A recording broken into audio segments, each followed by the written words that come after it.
आयुधायुधं श्रीवत्सलक्ष्मं कलशोभिकौस्तुभं पीताम्बरं सान्द्रपयोदसौभगं महार्घवैडूर्यकिरीटकुण्डलत्विषापरिष्वक्तसहस्रकुन्तलम् उद्दामकाञ्चङ्गदकङ्कणादिभिः विरोचमानं वसुदेव ऐक्षत। कृष्णाय वासुदेवाय हरये परमात्मने प्रणतक्लेशनाशाय गोविन्दाय नमो नमः। नाम संकीर्तनं यस्य सर्वपापप्रणाशनं प्रणामो दुःखशमनः तं नमामि हरिं परम्। गोपिका जीवनस्मरणं गोविन्द गोविन्द।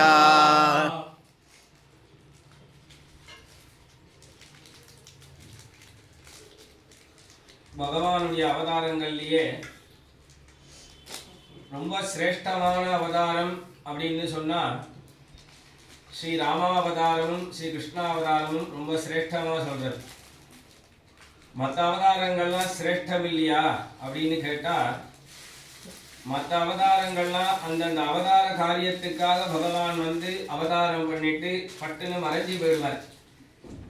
எந்த அவதாரமாக இருந்தாலும், நரசிம்ம அவதாரமாக இருந்தாலும் ஸ்தம்பே ந திருஷ்யதே அப்படின்னா ஹிரண்யகசிபு ஸ்தம்பத்தில் எனக்கு தெரியலடா அப்படின்னு சொன்னான். பிரகலாதாழ்வான் சொன்னார் ஸ்தம்பேன திருஷ்யதேனர், அந்த தூண்ல தான் எனக்கு தெரிகிறார், தூண்லையும் தெரிகிறார், தூணுக்கு வெளியிலையும் தெரிகிறார் அப்படின்னு பிரகலாதாழ்வான் சாதிச்சார்.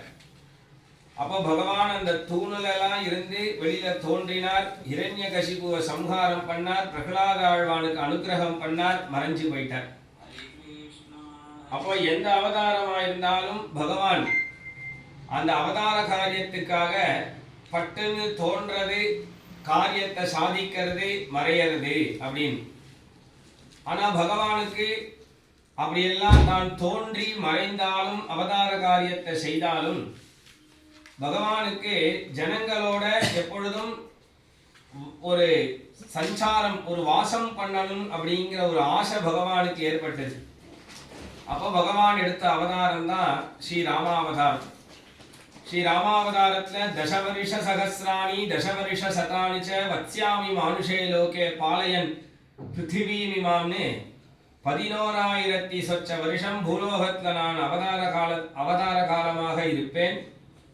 அதுல ராவண வதத்தெல்லாம் நான் 37 வயசுலேயே முடிச்சிட்டு சொச்சம் இருக்கிற 11,000 வருஷம் ஜனங்களோட சத்தியம் வத தர்மம் சர மாத்ருதேவோ பவ பித்ருதேவோ பவ என்று வேதம் சொல்லக்கூடிய அந்த ஆக்ஞைக்கு கட்டுப்பட்டு நான் நடப்பேன் அப்படின்னு எடுத்த அவதாரம் தான் ஸ்ரீ ராமாவதாரம்.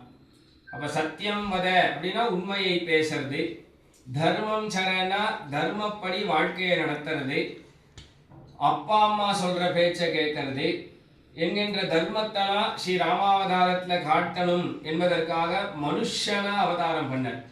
அப்படி மனுஷனா ஒரு காரியத்தை, சத்தியத்தை, தர்மத்தெல்லாம் நிலைநாட்டணும்னா ராமருக்கு 11,000 வருஷம் ஆயிடுச்சு.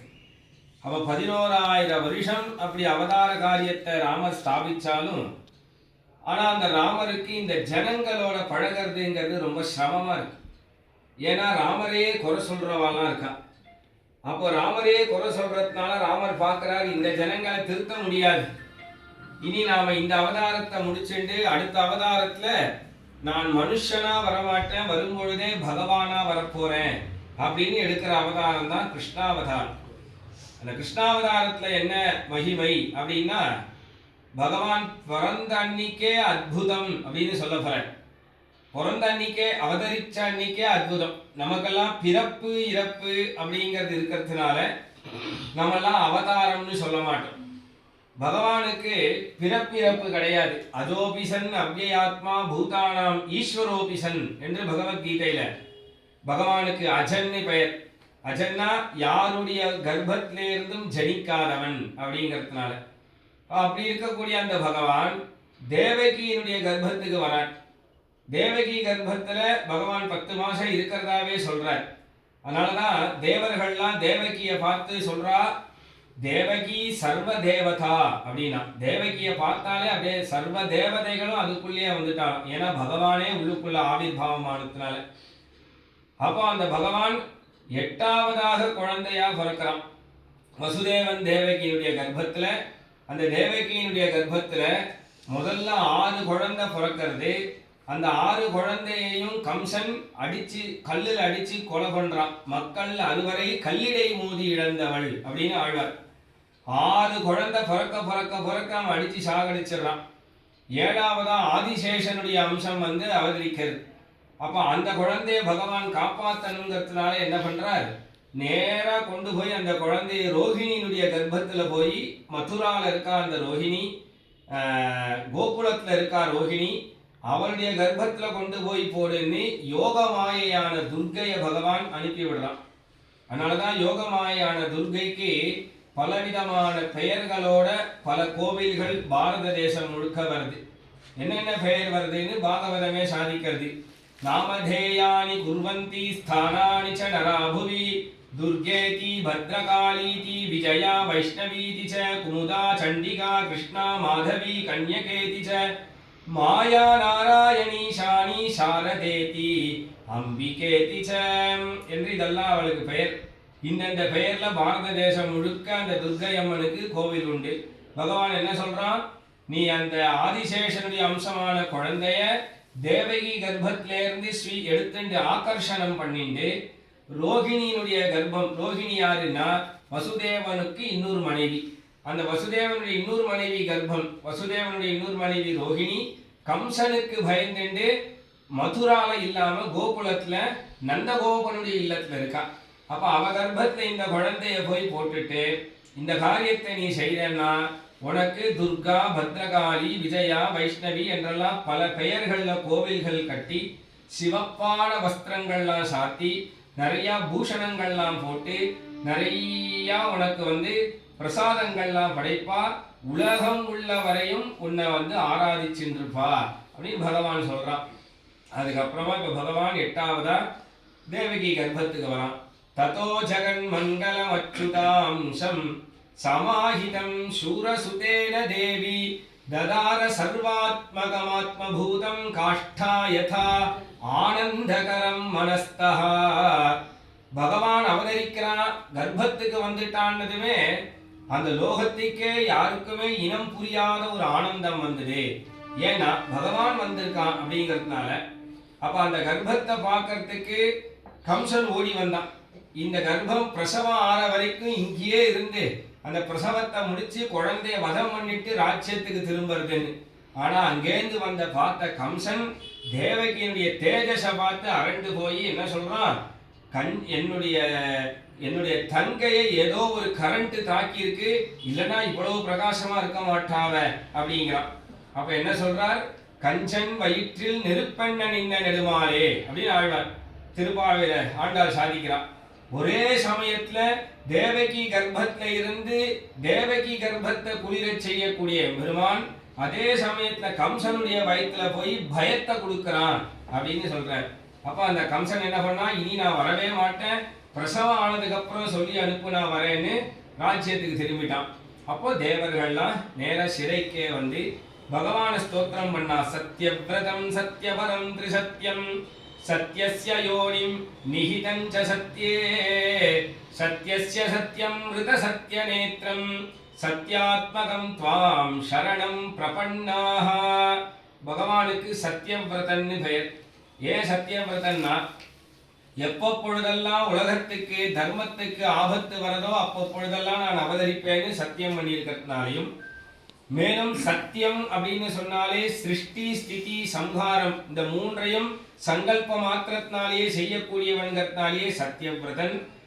மேலும் என்னன்னா, என்ன ஒரு தடவை ஒருத்தன் சரணாகதி பண்ணிட்டான்னா 14 லோகத்துல எப்பேற்பட்ட ஜீவராசியா இருக்கட்டும் அபயம் அப்படிங்கிறது என்னுடைய தர்மம் அப்படின்னு சகிருதேவ பிரபன்னாய தவாஸ்மீதி சயாச்சதே அபயம் சர்வபூதேபியஹ ததாமி ஏதத் விரதம் மம.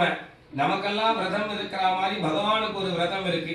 என்ன விரதம்னா, அவனுடைய திருநாமத்தை ஒருத்தன் சொல்லிட்டான்னா அவனை கைவிடுவது இல்லை அப்படின்னு. அதனால அவனுக்கு அச்சுதன்னே பேர்.